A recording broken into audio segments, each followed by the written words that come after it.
เป็นยังไงครับรถเสียบอเสียตี อุ้ยบุจบบ่งามแต่เนาะมีแฟนไปเนาะเฮ้ยคันมาจอดอยู่มองนี่คันบ่มีสิมองจอดอยู่อีหลีมาจอดอยู่ใจมีบัตรประชาชนมาล่ะเอาเป็นยังครับอยากเบิ่งคำน้ำนาเป็นยังเป็นนางฟ้าหรือนางสาว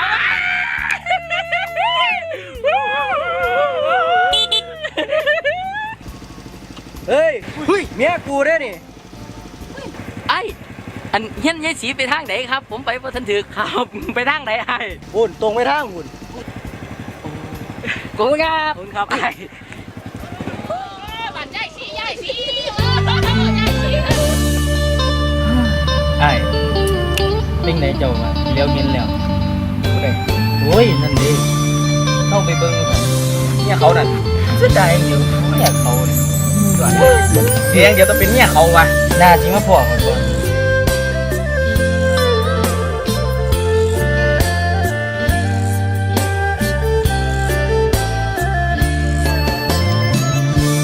แรกสบตาก็รู้ว่า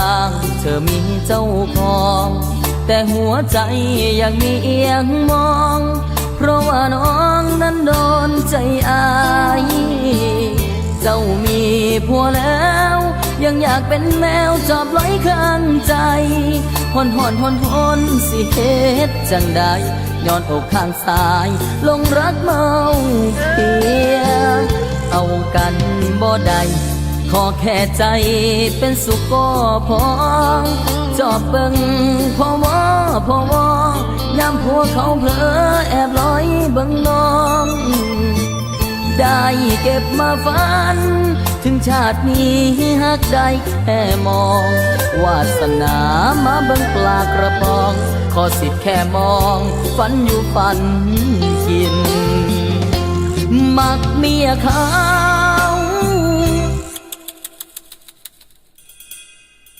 เขาอย่าเว้าดังต้องคอยระวังเก็บหักนี้เอาไว้ในใจ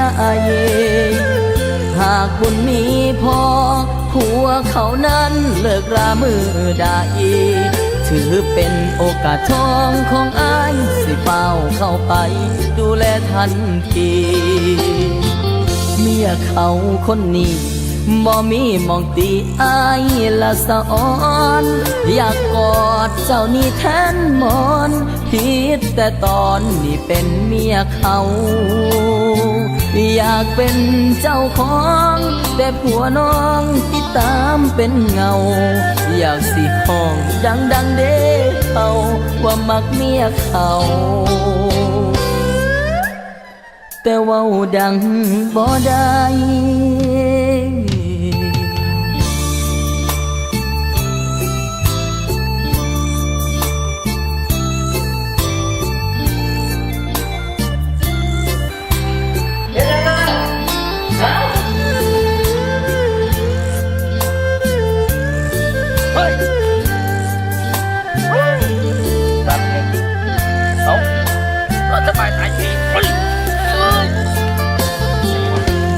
มักเมียเขา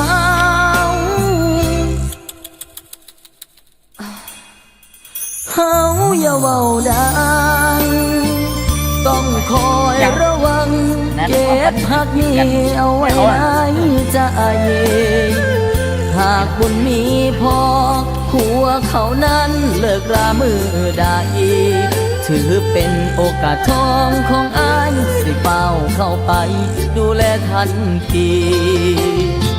เมียเขาคนนี้บ่มีมองตีอายละสะอ่อนอยากกอดเจ้านี่แทนมอนผิดแต่ตอนนี่เป็นเมียเขาอยากเป็นเจ้าของแต่ผัวน้องที่ตามเป็นเงาอยากสิห้องดังเด้เขาว่ามักเมียเขาแต่ว่าดังบ่ได้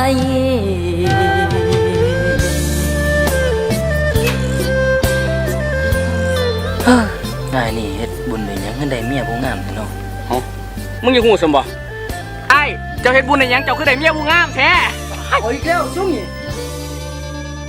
ไอ้ อันทางไปบ้านยายสีไปทางไหนครับผมไปเพราะท่านถือกอยู่ กูให้ลูกย้ายสีสุก้าเข้ามาปะ โอ้ขอบคุณครับ